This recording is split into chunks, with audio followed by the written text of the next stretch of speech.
Terima kasih kerana memilih channel ini untuk mendapatkan berita terbaru setiap hari.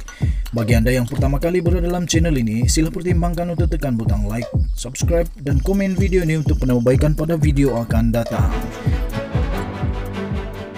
Berita politik, berita semasa, berita ekonomi, berita kesihatan, pendidikan dan segalanya ada dalam channel ini. Salam sejahtera Malaysia, selamat petang. Berita terkini daripada malaysiakini.com bertajuk Penyingkiran terbaru dalam PAS. Setia tanpa soal bukan caranya, kata Salahuddin. Sehingga 2015, PAS mempunyai dua kelompok yang jelas dalam parti itu, iaitu kelompok konservatif dan progresif.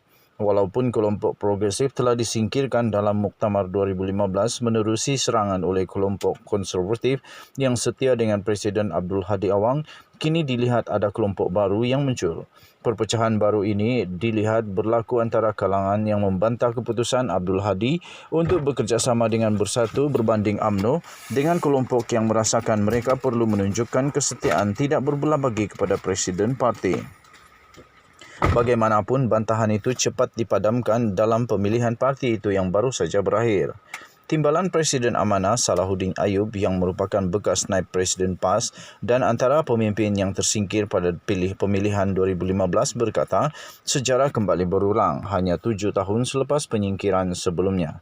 Berkongsi pemerhatiannya dengan Malaysia Kini, Salahuddin berkata, masalah dengan PAS adalah keperluan untuk setia tanpa soal kepada pemimpinnya. Dia berkata PAS perlu belajar menerima kepelbagaian pendapat. Tapi nampaknya selepas 5 tahun berlalu, berlaku isu yang sama dalam politik PAS, seperti hendak terbahagi terpecah dua juga, katanya.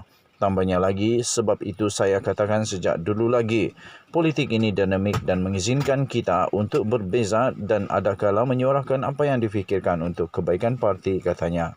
Tambahnya lagi, tetapi ketika itu PAS seperti tak boleh menerimanya, semacam perlu satu jalur dan pemikiran saja, iaitu apa-apa pun kena taat dan patuh kepada Presiden, katanya kepada Malaysia Kini dalam satu wawancara.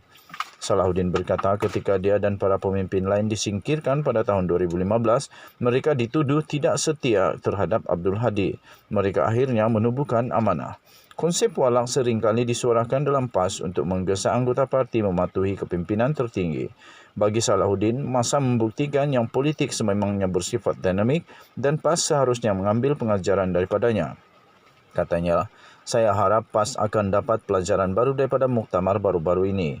Kumpulan-kumpulan yang bersaing dalam PAS pada hari ini harus terima hakikat bahawa kepimpinan dan ahli bukan satu hubungan satu hala saja, tetapi perlu ada interaksi, hubungan yang mana mesti ada saling memahami dan bukan hanya patuh arahan dan tidak boleh membantah kerana itu sangat bertentangan dengan fitrah kita berpolitik, katanya lagi.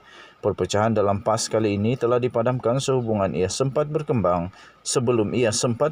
menjadi sesuatu yang signifikan. Antara pemimpin yang tersingkir daripada barisan kepimpinan adalah ahli Parlimen Kuala Nerus, Khairuddin Aman Razali yang dikaitkan dengan rakaman audio mengkritik Abdul Hadi kerana kecenderungannya terhadap Bersatu.